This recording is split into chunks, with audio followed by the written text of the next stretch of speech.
So welcoming you back to the class number 3 and as I have mentioned before, these are the surplus amendments that you're supposed to cover for the December 2020 attempt. इसके अलावा जो ICSI की supplement में जितनी भी amendments और the case laws है वो हम already cover up कर चुके हैं. So without wasting any time, let us proceed to the amendment number 15. Amendment number 15 कुछ खास latest amendment नहीं है.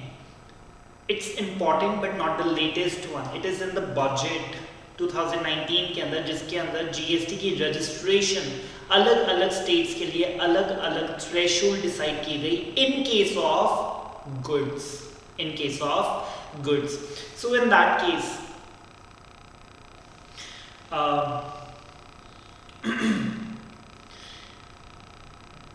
किसी किसी केस में इट इज़ 10 लाख, कहीं पे ये 20 है और कहीं पे ये 40 है. तो ये एक बड़ा कॉम्प्रिहेंसिव टेबल है जी. सो अगर आप ये टेबल को समझ लेंगे then it is very easy. जिसमें हमने क्या कहा कि जी 10 लाख रुपए की लिमिट है for both goods and services in case आप कहाँ पे सप्लाई कर रहे हैं, मणिपुर, मिजोरम, नागालैंड एंड त्रिपुरा. और मैं हमेशा बोलता हूँ अगर आप इनकी शॉर्ट फॉर्म बना लेंगे then it will help you, MMNT. और 20 लाख रुपीस की जो थ्रेशोल्ड है for the goods and services that is for the Arunachal Pradesh, Meghalaya, Sikkim, UK that is the Uttarakhand, Pondicherry and Telangana. इनके लिए जो लिमिट है दैट इज 20 लाख. चाहे आप सर्विस सप्लाई करते हैं या फिर आप सप्लायर ऑफ गुड्स हैं. लेकिन बाकी सब स्टेट, जम्मू कश्मीर, असम, हिमाचल प्रदेश और बाकी सभी स्टेट्स के लिए अगर तो आप सर्विसेज कर रहे हैं तो थ्रेशोल्ड है जी 20 लाख रुपीस की.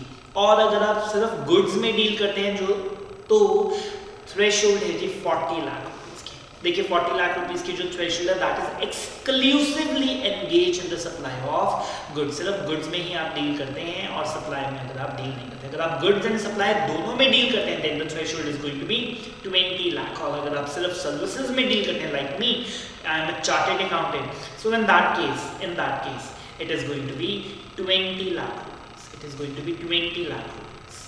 फाइन. सो जस्ट एक क्विक रिवीजन के लिए आइए जी अब अमेंडमेंट की तरफ प्रोसीड करते हैं. Amendment number 16 again from the charter number registration and the notes में जो पेज नंबर है दैट इज 11.18. बहुत ही सिंपल सी एक अमेंडमेंट आई है जिसमें इन्होंने क्या कहा कि अगर आपने रजिस्ट्रेशन करवाई है GST के अंदर, एक्सेप्ट अगर तो आपने रजिस्ट्रेशन को ये TDS और TCS के लिए या फिर आपकी सो मोटो वॉलेंट्री रजिस्ट्रेशन है, उन दो केसेस को छोड़ दीजिए. बाकी सभी केसेस के अंदर जब भी आपको रजिस्ट्रेशन नंबर ग्रांट किया गया, रजिस्ट्रेशन नंबर कब कैसे ग्रांट किया जाता है REG 06 के अंदर, तो उसके बाद 45 डेज के अंदर या फिर फर्स्ट रिटर्न जब आप भरेंगे under section 39 whichever is earlier, तक आपको बैंक की डिटेल्स, अपने बैंक अकाउंट की डिटेल्स फर्निश करनी पड़ेंगी. छोटी सी अमेंडमेंट है, दोबारा से बोल रहा हूँ. जब भी आपने एक फ्रेश रजिस्ट्रेशन करवाई है GST के अंदर, so in that case 45 days के अंदर या फिर जब भी आपकी रिटर्न की ड्यू डेट है as per the section 39 whichever is earlier, 45 days or the due date of filing the return whichever is earlier, तक आपको अपनी बैंक डिटेल्स फर्निश करनी पड़ेगी. कौन सी बैंक डिटेल्स, वो एज मे बी प्रिस्क्राइब्ड, वो आपसे इंफॉर्मेशन वेबसाइट के ऊपर ले ली जाएगी. जल्दी से रीड कर देता हूँ. After the certificate of registration in the form GST REG 06 has been made available on the common portal and the GSTN is assigned. आपको GSTN नंबर दे दिया गया. The registered person except those जो कि सिर्फ इसीलिए रजिस्टर्ड हुए हैं TDS और TCS के लिए या फिर suo moto, तो उनको छोड़ दीजिए. शेल बाकी सब के लिए shell as soon as may be but not later than 45 days from the date of grant of registration or the date on which the return is required to be filed under section 39 is due to be furnished, whichever is earlier. आपको अपनी details of the bank account or such other information as may be required on the common portal. तो GST के portal पे login करके जो details आपसे मांगी गई वो सब आपको देनी पड़ेंगी. Was very simple, very basic. चलिए जी आगे आ रहे हैं to the GST amendment number 17 again from the chapter of registration.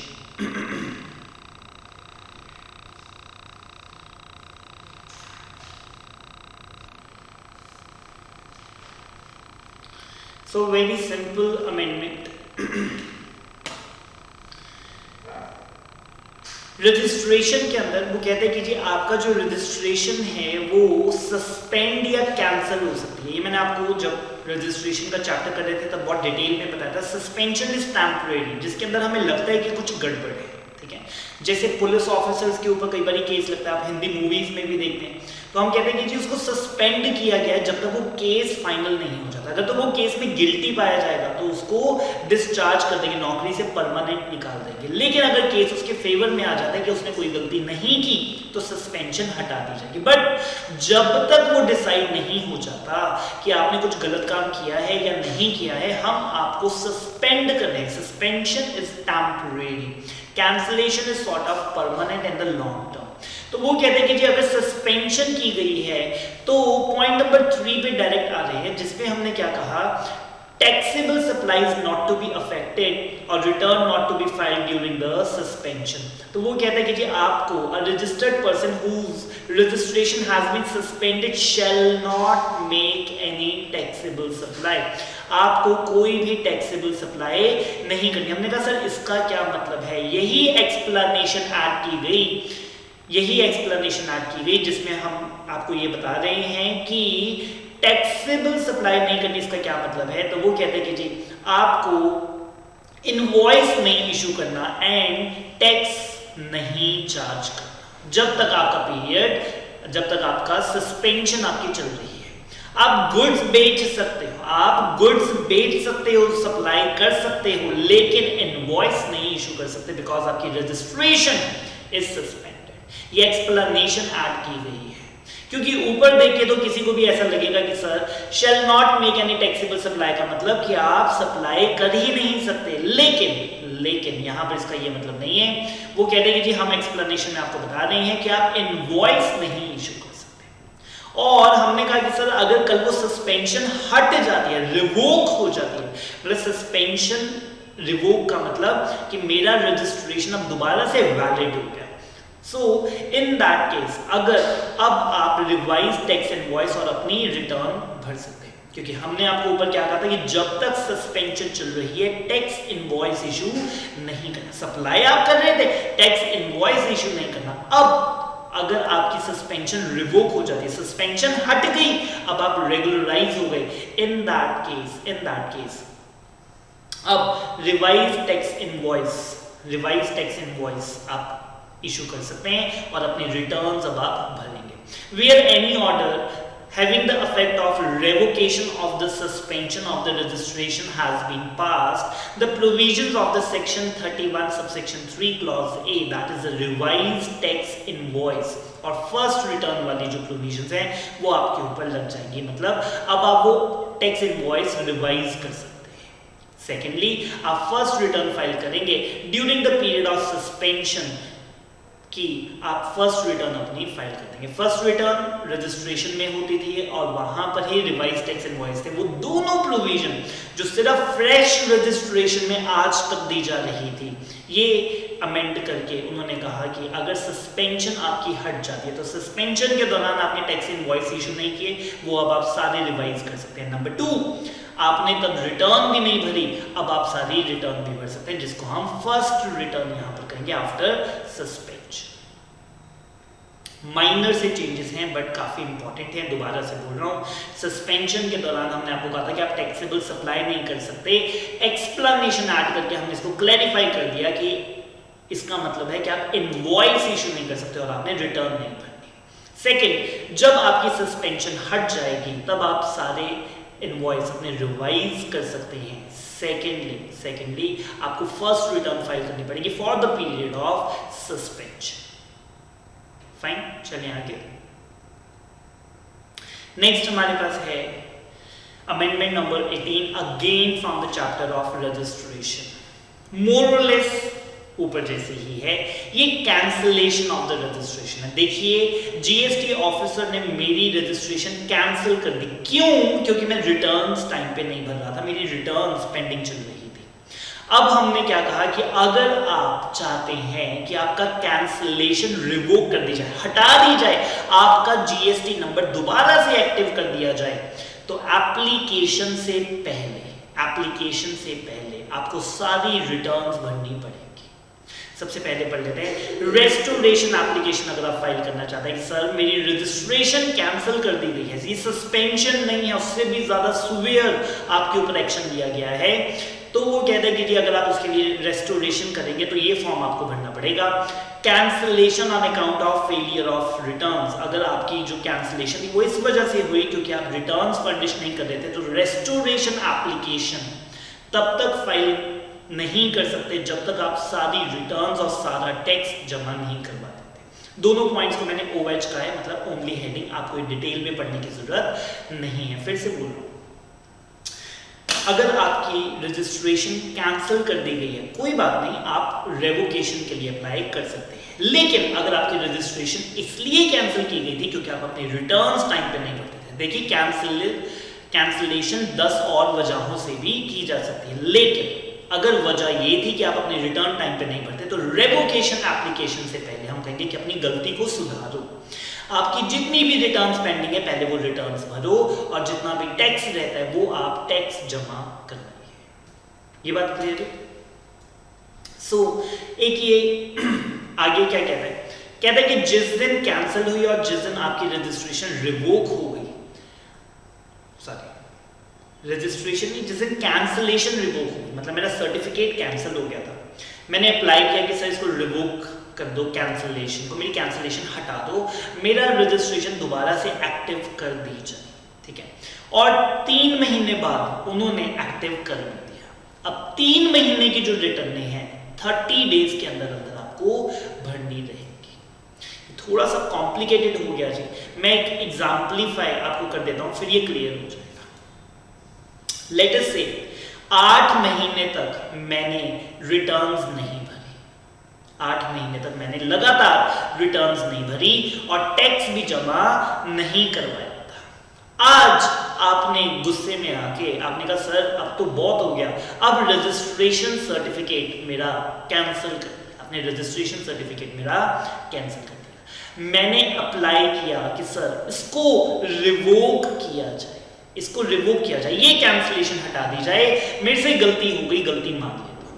हमने कहा कि सर जिस दिन अप्लाई कर रहे हैं उससे पहले ये 8 महीनों की रिटर्नें भरनी पड़ेंगी, टैक्स जमा करवाना पड़ेगा।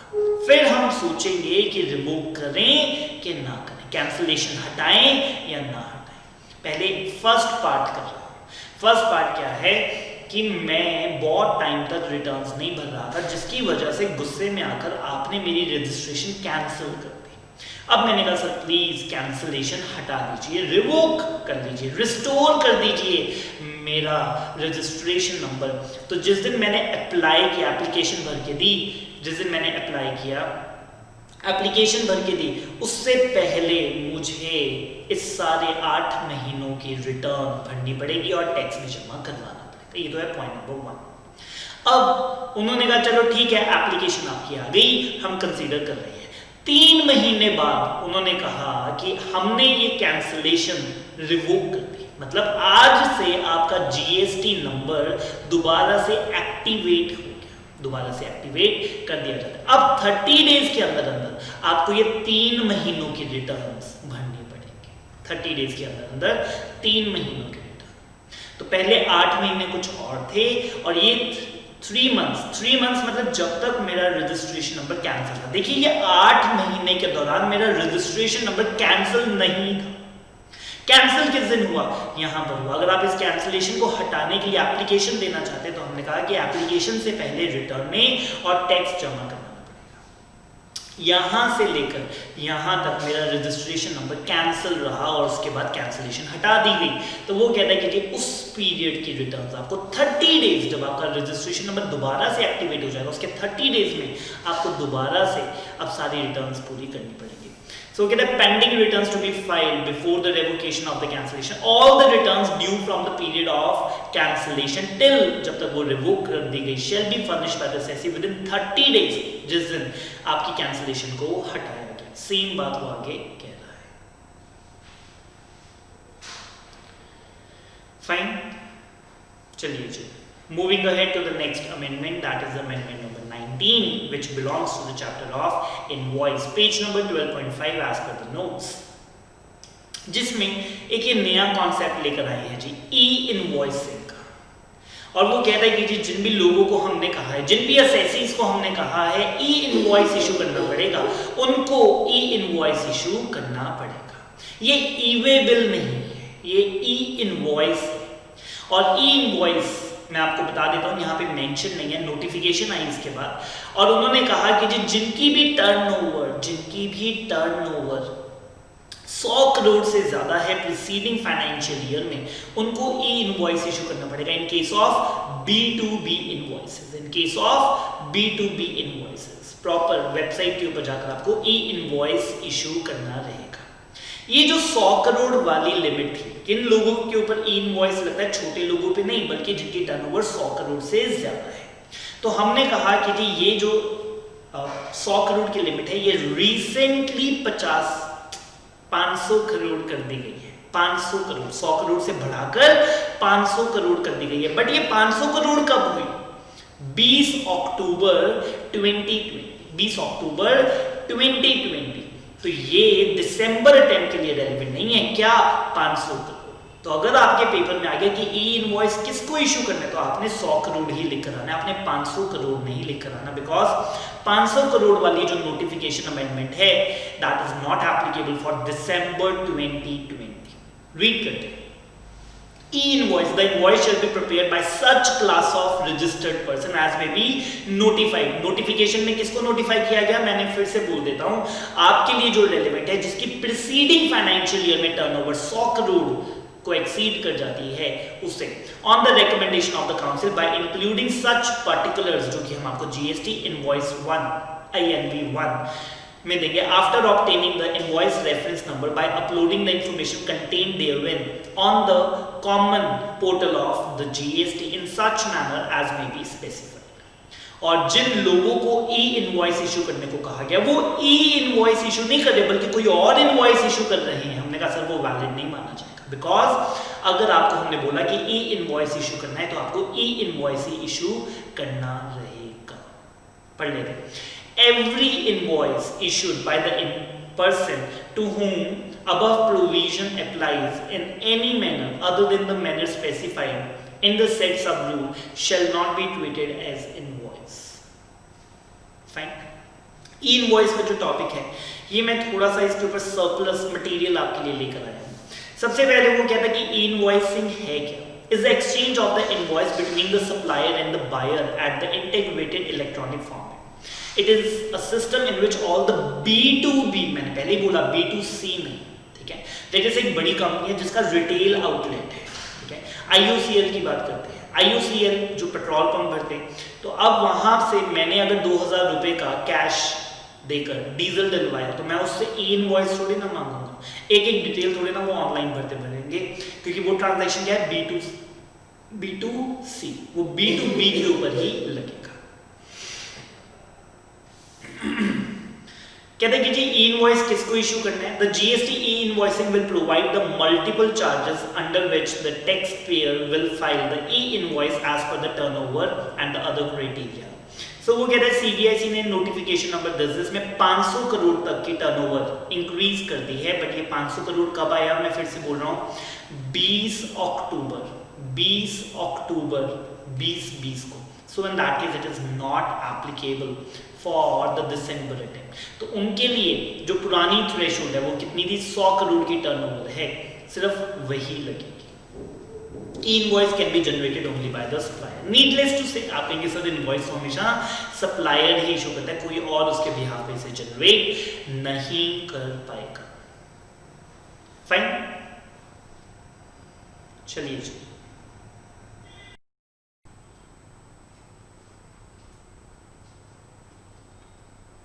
Are we good? Yes।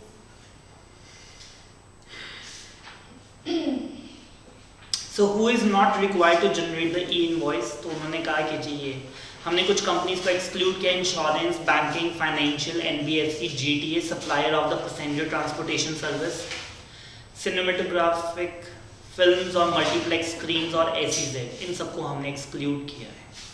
और वो कहते हैं ई इनवॉइस आप कैसे इशू कर सकते हैं, वेब बेस्ड मतलब वेबसाइट पे जाकर, GSP बेस्ड, और वो कहते हैं कि ये प्रॉपर आपके पास थर्ड पार्टी सॉफ्टवेयर्स हैं, इनको आप इंस्टॉल कर सकते हैं, मोबाइल ऐप के थ्रू भी कर सकते हैं। तो इन सब तरीक़ों से आप ई इनवॉइस अपनी इशू कर सकते हैं।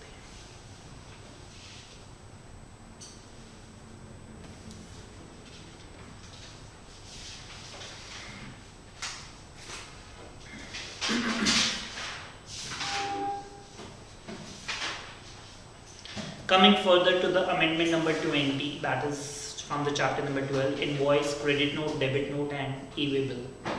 So multiplex screens जो फिल्म्स दिखाते हैं तो उनको भी हमने कहा कि जी आपको इतना हाई फंडू इनवॉइस इशू करने की ज़रूरत नहीं है। आपको पता है टैक्स इनवॉइस में कितने सारे कंपोनेंट्स हम आपको बताते हैं, ये भी होना चाहिए, वो भी होना चाहिए। अब टिकट आपने देनी है जी, जो कि अपने आप में एक इनवॉइस माना जाता है, तो उसके अंदर हमने रिलैक्सेशन दी है। A registered person supplying the services by way of admission to exhibition of the cinematograph films in the multiplex screens shall be required to issue the electronic ticket, and the said electronic ticket shall be deemed to be the tax invoice for all the purpose of the act, even if ticket के अंदर वो सारी details नहीं है, but जो हमने rule 46 में बताई है वो डिटेल्स हैं तो भी चलेगा। और वो कहते हैं कि जी ऑप्शनल है उनके पास जिनके पास मल्टी स्क्रीन नहीं है। पहले जैसे एक एक थिएटर होते थे, ओरिएंट, आरती, मल्हार, ठीक है, मल्टीप्लेक्स नहीं होते थे, मल्टीप्लेक्सेस जिसमें एक ही, जैसे PVR में आप जाते हैं तो 5-6 स्क्रीन होती है, दैट इज द मल्टीप्लेक्स। तो वो कहते हैं कि जी supplier of such service in a screen other than multiplex screens, तो वो कहता है उनके पास ये ऑप्शन है, वो भी चाहे तो यही प्रोसीजर इलेक्ट्रॉनिकली अपनी टिकट्स इशू करें और सारी डिटेल्स नहीं भी होगा तो चलेगा। Simple, very simple one. Amendment number 21, chapter number 12, page number 12.12.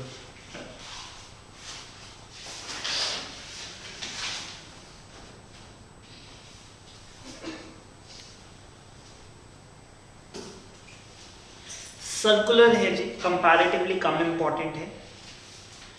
कहते हैं कि जी इंडिया के बाहर गुड्स लेकर जा रहा हूं एग्जीबिशन के लिए, बेच कर आओगे नहीं, सिर्फ दिखाने के लिए लेकर जा रहे हैं। बट एग्जीबिशन के अंदर किसी ने कहा कि सर प्राइस, तो बेच भी देंगे ऑब्वियसली, ठीक है।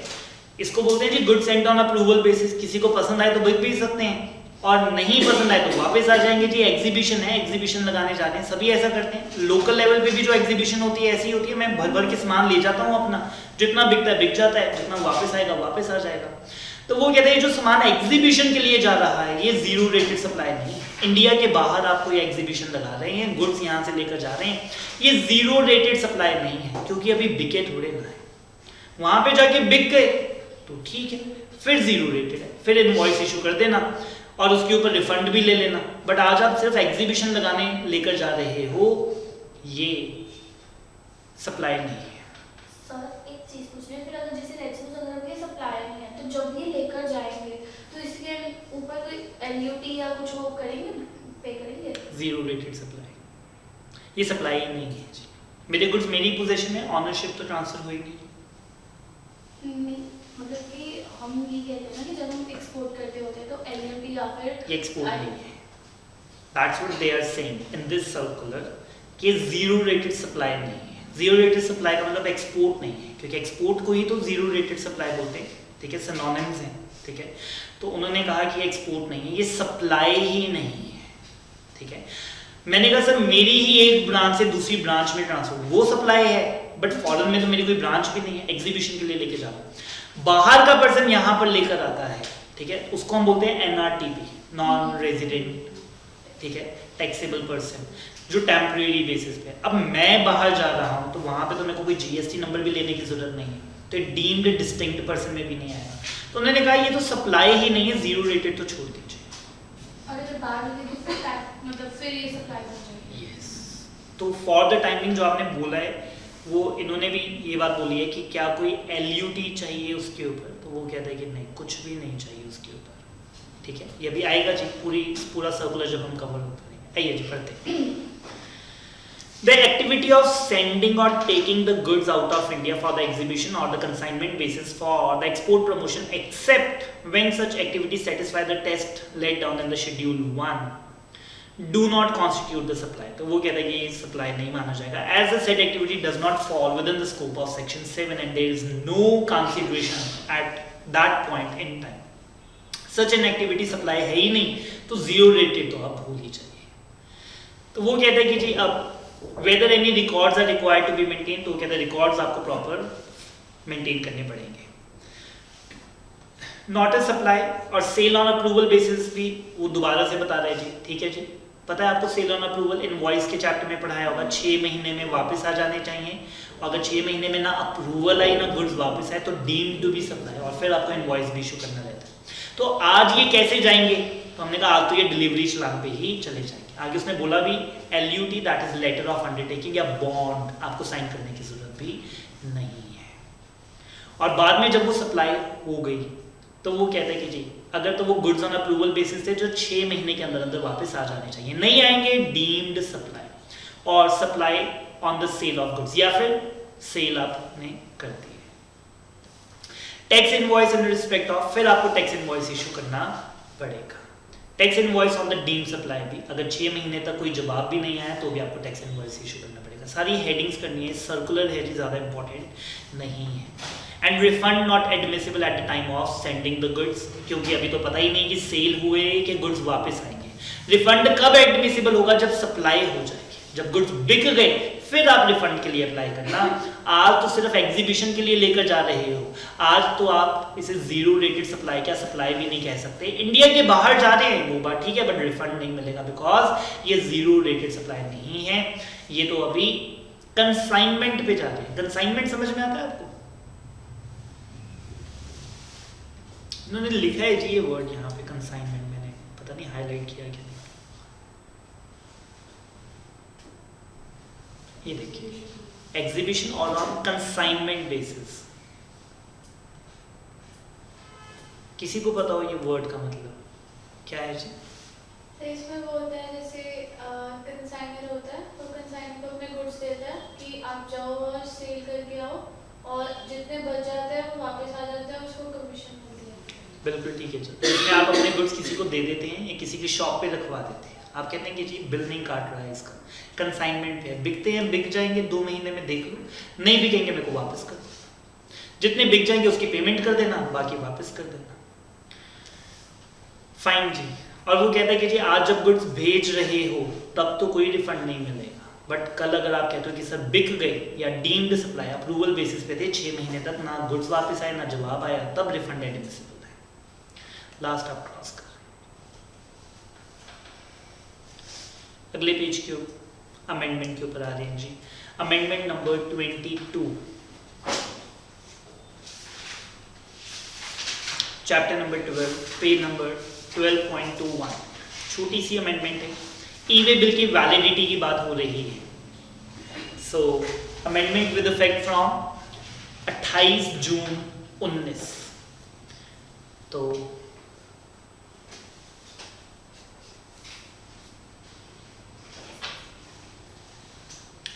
ओवर डायमेंशनल कार्गो को छोड़कर 100 किलोमीटर तक 1 किलोमीटर, यहाँ पर इन्होंने एक और ऐड किया जी. ओवर डायमेंशनल कार्गो के साथ उन्होंने कहा कि जी मल्टी मॉडल शिपमेंट इन विच अगर आप ट्रांसपोर्ट बाय शिप कर रहे हैं, ठीक है. मैंने आपको ओवर डायमेंशनल कार्गो के बारे में भी बताया. इन केस के अंदर 20 किलोमीटर एक दिन में कवर करना एक्सपेक्ट किया जाता है, ठीक है. ओवर डायमेंशनल कार्गोस को एक्सप्लेन कर देता हूं, उससे आपको मल्टी मॉडल शिपमेंट भी समझ में आ जाएगा. ओवर डायमेंशनल कार्गो वो होता है जी जो कि मोटर व्हीकल एक्ट के अंदर एक व्हीकल की जितनी डायमेंशंस हो सकती हैं उससे ज़्यादा का सामान अगर वो लेकर जा रहा है तो, ठीक है. जैसे कि पुल बनते हैं, तो आजकल पुल फैक्ट्रीज में बनते हैं और वहाँ से पार्ट्स में लाकर यहाँ पे असेंबल किए जाते हैं, ठीक है, लोकेशन के ऊपर. तो वो जो पार्ट्स होते हैं जी वो बहुत बड़े बड़े होते हैं. अब आप कहेंगे वो ट्रक के अंदर बंद होके आ जाए, इतना नहीं आ सकता जी. वो एक्स्ट्रा बड़े ट्रेलर के ऊपर आता है और वो बाहर भी जा रहा होता है और प्रॉपर।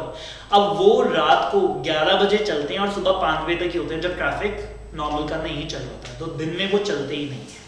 और अपने साइज की वजह से बहुत बार जहाँ जाते हैं वहाँ पर उनको तारें उतारनी पड़ती है, फिर क्रॉस करवाना पड़ता है, फिर तारें दोबारा ज्वाइन करवानी पड़ती है, बहुत लंबा प्रोसीजर रहता है, वो हर रोड से क्रॉस नहीं कर सकते।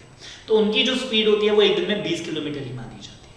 तो अगर आपने कोई ऐसा सामान भेजा है जो ओवर डायमेंशनल कार्गो के अंदर जाएगा, फिर तो ई वे बिल अगर वो 200 किलोमीटर है तो वो 10 दिन तक वैलिड होगा, क्योंकि एक दिन में वो सिर्फ 20 किलोमीटर ही ट्रैवल कर सकता है।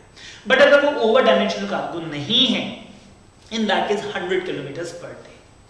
ठीक है, इसमें अमेंडमेंट क्या है, मल्टी मॉडल शिपमेंट। ठीक है, तो वो शिपमेंट अगर आपने वाया शिप भेजा है और वो मल्टी मॉडल शिपमेंट के थ्रू जा रहा है, तो उसके लिए भी हमने क्या कहा कि जी 20 किलोमीटर पर डे और द पार्ट डे। तो अगर कभी 32 किलोमीटर है तो फिर 2 दिन आपको मिल जाएंगे, 42 किलोमीटर है तो 3 दिन मिल जाएंगे। ठीक है, तो ओवर डायमेंशनल कार्गो के साथ एक और चीज जो ऐड की गई, that is multi modal shipment.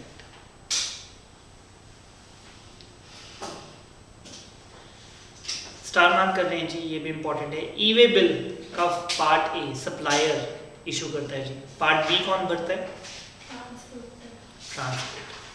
तो पार्ट ए जो सप्लायर इशू करता है, तो हमने कहा सर फॉलोइंग केसेस में कर नहीं पाओगे, सारे केसेस का नटशेल बताता हूं। If your returns are irregular, return भरते नहीं, गवर्नमेंट को बताते नहीं क्या कमा रहे हो, टैक्स जमा करवाते नहीं और बेचे जा रहे हो, हमने कहा ई वे बिल ब्लॉक कर देंगे आपका अगर रिटर्न्स टाइम पे नहीं भरोगे तो। हमने कहा कब, कह रहे no person including the consignor, consignee, transporter, e commerce operator or the courier agency shall be allowed to furnish the information in the part A in respect of the registered person, whereas the supplier or the recipient who non-furnishing the CMP 8 statement for consecutive 2 quarters। ठीक है जी, composition supplier के अंदर अगर आप लगातार 2 quarters तक CMP 08 की statement नहीं भरेंगे तो आपकी ई वे बिल की फैसिलिटी ब्लॉक कर दी जाएगी। फिर हमने कहा कि सर बाकी केसेस में 3B, अगर आपने 2 महीने तक लगातार नहीं भरी तो आपका ई वे बिल ब्लॉक कर दिया जाएगा। GSTR 1 या तो आप मंथली भरते होंगे या क्वार्टरली भरते होंगे, इसमें भी 2 है, 2 महीने या 2 क्वार्टर, 2 महीने या 2 क्वार्टर तक अगर आपने अपना GSTR 1 नहीं भरा। किसने GSTR 1 क्वार्टरली भरना होता है, who is eligible to file the GSTR 1 quarterly? जो छोटे होते हैं सप्लायर, जिन्होंने डेढ़ करोड़ से टर्नओवर करना है। ठीक है, that is the correct answer. जिनकी टर्नओवर 1.5 करोड़ से कम होती है, they are eligible for filing the GSTR 1 on quarterly basis. Eligible है, ऑप्शनल है, मैंडेट नहीं है। वो कहते हैं कि सर मैं तो मंथली भरना चाहता हूँ, ठीक है फिर भर लो, मंथली भर लो, मर्जी है। बट 3B हमेशा मंथली ही जाती है। तो सब में 2 याद रखना है जी आपने। CMP 08 क्वार्टरली जाती है तो 2 क्वार्टर, GSTR 3B 2 महीने, GSTR 1 2 महीने या 2 क्वार्टर, एज द केस में भी। और वो कहते हैं कि जी commissioner on the receipt of the application on the sufficient cause कि जी मैं रिटर्न नहीं भर पाया और सब्जेक्ट टू सच कंडीशन, वो आपको अलॉ कर भी सकता है। No order rejecting the request shall be made without affording the person, आपको अपॉर्चुनिटी और भी घर देना पड़ेगा कमिश्नर को अगर वो आपकी एप्लीकेशन रिजेक्ट करना चाहता है तो। आइए जी आगे आते हैं। पेज नंबर 14.4 है जी, पेमेंट ऑफ टैक्स।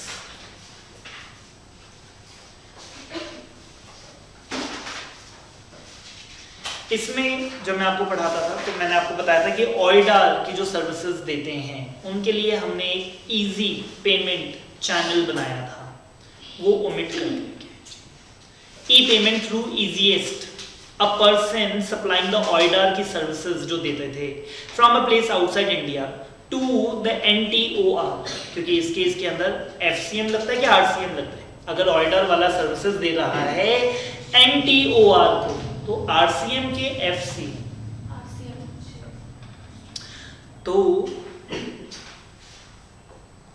FCM लगेगा। ठीक है जी, तो FCM लगेगा, RCM नहीं लगेगा। आरसीएम कब लगता है? दो केसेस में नहीं लगता, एनटीओआर और गवर्नमेंट के केस में नहीं लगता, बट अगर वो बिजनेस एंटिटी है तो आरसीएम लगता है। फिर से बोल रहा हूं, तो इसमें एफसीएम लगता है, जिसमें हमने ऑयडर को कहा कि सर आपको पेमेंट खुद करवानी पड़ेगी इंडिया में। वो कहते हैं मेरा तो इंडिया में कोई ऑफिस है ही नहीं, तो हमने कहा फिर अपना रिप्रेजेंटेटिव भेजो, पेमेंट तो आपको ही करवानी पड़ेगी। अब उनकी पेमेंट आसानी से हो जाए तो बोर्ड ने इनके लिए एक इजी चैनल बनाया था, that is electronic accounting system in excise and service tax, जिसका नाम था इजीएस्ट। तो इसको ओमिट कर दिया गया जी 28 जून से। अब इनको भी रेगुलर पेमेंट चैनल से पेमेंट करनी पड़ेगी, इनके लिए अब अलग से पोर्टल नहीं है। क्लियर है? एफसीएम और आरसीएम वाला एक्सप्लेन करूं कि ठीक है? ये अमेंडमेंट क्लास है, 2 मिनट में करूंगा जी, आपको समझ में आता है तो देख लीजिए। ऑयडर कोई सर्विसेज दे रहे हैं जी, लेट अस से किसकी एग्जांपल, किंडल, ठीक है। किंडल पे मैं कोई बुक परचेज करता हूं 200 रुपए की, फाइन, ये ऑयडर में आ जाएगा। ऑनलाइन इन्होंने मेरे को डाटा एक्सेस, अप्रूव या कुछ भी सर्विसेज दी हैं with the help of technology and internet, ये बात क्लियर है। किंडल जो है जी वो है यूएस में, SOS supplier of services, mister A recipient of services, वो हैं जी इंडिया के अंदर, ठीक है। इन दैट केस अगर ये होता है एबीसी प्राइवेट लिमिटेड, ठीक है जी, अगर ये बिजनेस के लिए यूज कर रहे होते, माइक्रोसॉफ्ट से विंडोज खरीदी होती, तो इस पर रिवर्स चार्ज लग जाता है आरसीएम, ठीक है। आरसीएम में ही तो हम आपको पढ़ाते हैं ऑयडर, जिसकी एक्सेप्शन है 2 केसेस, अगर गवर्नमेंट को ऑयडर सर्विसेज दे रहा है या फिर एनटीओआर को दे रहा है। एनटीओआर मतलब मिस्टर ए ने अपने बेटे के लिए घर में किंडल खरीदा है जी, और ये बुक 200 रुपए की उसके लिए खरीदी है, ठीक है, तो बिजनेस के लिए नहीं खरीदी। अब इस पे आरसीएम नहीं लगेगा। अब वो कहेगा कि जी मैंने अपने बेटे के लिए 200 रुपए की बुक खरीदी है, तो अब इसके ऊपर लेटर से 36 रुपए का जीएसटी है। वो जमा करवाने के लिए पहले मैं जीएसटी नंबर लूँ, फिर 36 रुपए जमा करवाऊँ, फिर रिटर्न भरूँ, फिर नंबर सरेंडर करूँ, नॉट गोना हैपन, ठीक है। बट अगर वो बिजनेस एंटिटी थी, एबीसी प्राइवेट लिमिटेड थी, फिर उनको तो आरसीएम लग जाएगा। इस केस में ऑयडर को खुद आकर जमा करवाना पड़ेगा अंडर एफसीएम। तो मैंने आपसे ये पूछा था कि एनटीओआर के केस में ऑयडर अगर सर्विसेज देता है तो आरसीएम के एफसीएम, एनटीओआर के केस के अंदर क्योंकि वो एक्सेप्शन है FCM. Payment of tax rule 86 की अमेंडमेंट है जी, थोड़ी लेटेस्ट है, 26/12/19 की, नोटिफिकेशन नंबर 75, 26/12/19 की मिल गई ये सब।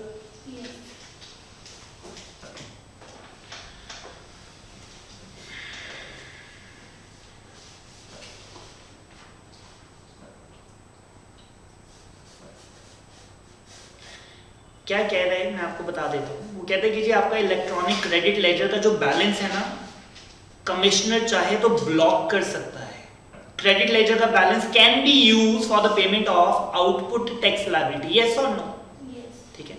बट अगर उसे लगता है कि सर कुछ झोल है, ठीक है, आजकल आप आए दिन देखते हैं जी न्यूज़पेपर के अंदर जीएसटी में 150 करोड़ का झोल करते हुए जेल हुई, ठीक है, बहुत फ्रीक्वेंट इस तरह की न्यूज आजकल आती है। सुनिएगा प्लीज, अगर किसी का क्रेडिट लेजर में बैलेंस पड़ा है लाखों करोड़ों रुपए का, कमिश्नर को लगता है कि सर फ्रॉड का केस है, फ्रॉड का केस है, तो वो उसको ब्लॉक कर सकता है maximum for 1 year, maximum for 1 year. ये पावर उसके पास पहले थी नहीं, अब दी गई है, पढ़ेंगे। द कमिश्नर और an officer authorised by commissioner not below the rank of assistant commissioner having the reason to believe that जो क्रेडिट आपके पास आईटीसी का है, आपके इलेक्ट्रॉनिक क्रेडिट लेजर में, वो आपने फ्रॉडुलेंटली अवेल किया है या फिर इनएलिजिबल है। क्यों? कहता है जो क्रेडिट आपका आईटीसी के अंदर है अगेंस्ट द टैक्स इनवॉइसेस और the debit note issued by a registered person, जो कि एग्जिस्ट ही नहीं करता, ठीक है जी। आपने कहा कि मैंने ए से इतने करोड़ का सामान खरीदा, ए तो एग्जिस्ट ही नहीं करता। या फिर not to be conducting any business, उसके बाद रजिस्ट्रेशन नंबर तो है, लेकिन वो कोई बिजनेस तो करता ही नहीं है। और without the receipt of goods और सर्विसेज, ये भी बड़ा आजकल कॉमन चलता है जिसमें आप बिल खरीद लेते हैं, एक्चुअल में गुड्स नहीं खरीदे आपने उससे बिल खरीद लिया ताकि आपको आईटीसी मिल जाए, ठीक है। तो बड़े लोग आजकल परचेज ओवर बाय कर लेते हैं ताकि उनको जीएसटी पे ना करना पड़े। परचेज के बिल, एक्चुअल में परचेज की 10 लाख, कहते हैं बिल 15 लाख का बनाकर भेजते हैं, ठीक है, ताकि एक तो इनकम टैक्स भी कम देना पड़ेगा और आईटीसी भी 15 लाख पे मिल जाएगा। तो हमने कहा कि सेकंड पॉइंट में उसको क्या लगा कि आपने गुड्स नहीं रिसीव किए। पहले में तो वो कहता है कि जिससे आपका जो सप्लायर है वो हमें मिलता ही नहीं, मिलता है वहां पर गए, उसकी शॉप को तो ताला लगा है, वो तो कोई काम करता ही नहीं। या तीसरा, वो शॉप भी है, सप्लायर भी मिल गया, लेकिन आपने उससे गुड्स नहीं खरीदे या आपने उससे सर्विसेज नहीं ली। The credit of the ITC has been availed on the strength of invoices or the debit notes or any other document।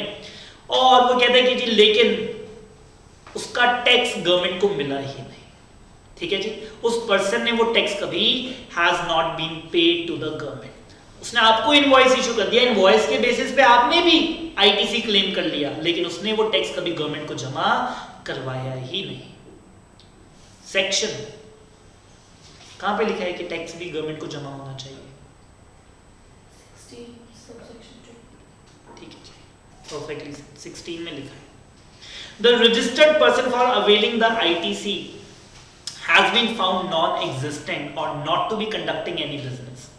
ठीक है जी, पहले ऊपर हमने कहा सर ये सेम बात तो आप नॉन एग्जिस्टेंट, तो वो कहता है कि पहले सप्लायर की बात कर रहे थे, अब रेसिपिएंट की बात कर रहे हैं। जो पर्सन आईटीसी क्लेम करता है ना, वो एग्जिस्ट ही नहीं कर रहा या फिर वो कोई बिजनेस करता ही नहीं, सिर्फ किताबों में ही खेले जा रहा है, किताबों में ही खेले जा रहा है।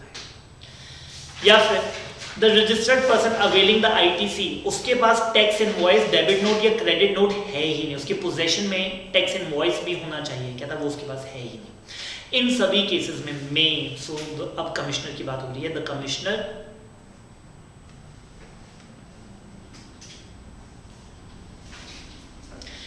may, for the reason to be recorded in the writing, not allow the debit of any amount equivalent to such credit in the electronic ledger to discharge the liability for or या फिर refund. ठीक है जी, ना आप अब ये credit ledger का balance utilise कर पाएंगे और ना ही अब आप उनका रिफंड ले सकते हैं। चलेंगे आगे। अब वो कहते हैं कि जब ये कंडीशन सीज टू एग्जिस्ट, ऊपर वाले 4 में से हमने आप पे किसी को लेके शक किया, आपने हमारा शक दूर कर दिया, फिर हम आपको अलाउ कर देंगे, अब आप इसे यूज कर सकते हैं। ज्यादा से ज्यादा देर, कितनी देर के लिए आपका क्रेडिट लेजर का बैलेंस ब्लॉक किया जा सकता है? 1 साल के लिए। फाइन, मेरे को लगा कि ये बहुत इंपॉर्टेंट अमेंडमेंट है जी, ऐसी पावर कमिश्नर के पास होनी चाहिए, क्योंकि आज की डेट में इस तरह के केसेस बहुत फ्रीक्वेंट आ रहे हैं जिसमें लोग गलत तरह से डिपार्टमेंट से आईटीसी ले लेते हैं, रिफंड ले लेते हैं या आईटीसी को यूटिलाइज करते हैं। Last amendment for the today's class, amendment number 26, page number 14.24। इसमें सिर्फ एक मैं करवाना चाहता हूं, बाकी इररेलेवेंट है या रिपीट है। एक प्रोवाइजो ऐड की गई है। अगर आप ये पैराग्राफ एवरी पर्सन और एवरी पर्सन को कंपेयर करेंगे तो ये तो सेम है, पहले भी एग्जिस्ट करता था, अभी भी एग्जिस्ट करता है। अमेंडमेंट क्या है? कहता है एक प्रोवाइजो ऐड की गई है। पहले ऊपर वाला पढ़ा देता हूं आपको। कहता है every person shall liable to pay the tax in accordance with the provision of the act or the rules made thereunder, but fails to pay, अगर आप फेल कर जाते हैं, इन दैट केस आपको इंटरेस्ट जमा करवाना पड़ेगा। कितना? 18। ठीक है, अब वो क्या कहता है? Provided that interest on the tax payable in respect of the supplies made during the tax period and declared in the return for the said period furnished after the due date, in accordance with the provision of the section 39, except where the return is furnished after the commencement of any proceeding under section 73 or the 74 in respect of the said period, shall be levied on the portion of the tax that is paid by debiting the ECL। ठीक है, so was very simple और I do not find any need of explanation. Hindi में बता दो। या आपसे decode करवानी है जी? आपसे डिकोड करवानी है, पढ़िए इसको 1-2 बार, 3 बार, 4 बार, देखिए बताइए क्या क्या था।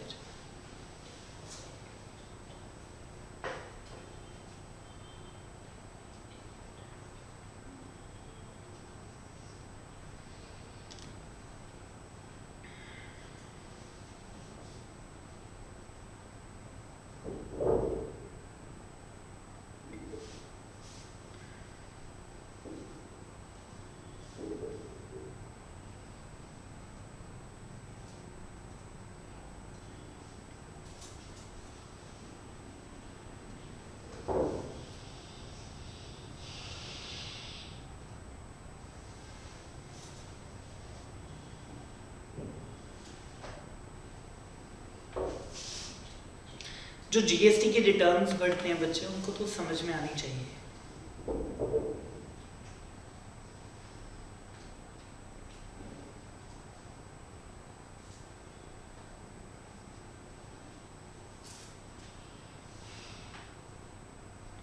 Anyone want to try?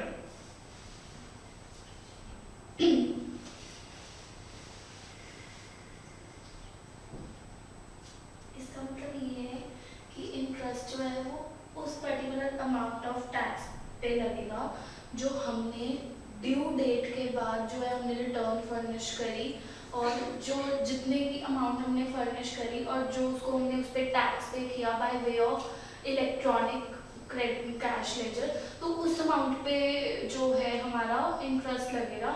पर अगर वो हमने रिटर्न फाइल करी under the provisions of section 73 और 74, तो ये चीज़ें नहीं इसमें फॉलो होएगा, ये अपार्ट फ्रॉम दैट है। 73 या 74 को तो एक्सक्लूड कर दो, ठीक है, वो मान के चलते हैं कि जी वो लिखा ही नहीं कुछ, ठीक है।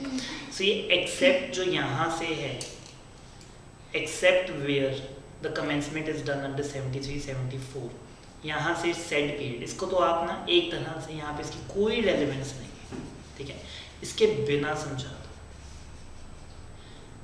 आपने मेरे को ये बात बता दी कि इंटरेस्ट किस पे लगेगा, that was the pure Hindi translation of the said paragraph and the correct one.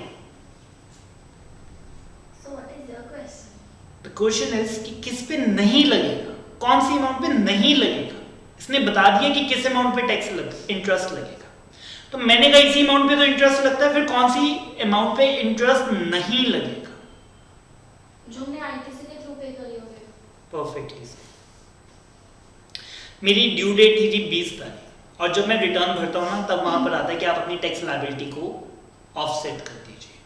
तो वहां पर ऑप्शन आती है कि लेटर से मेरी टैक्स लायबिलिटी है 500 करोड़ की।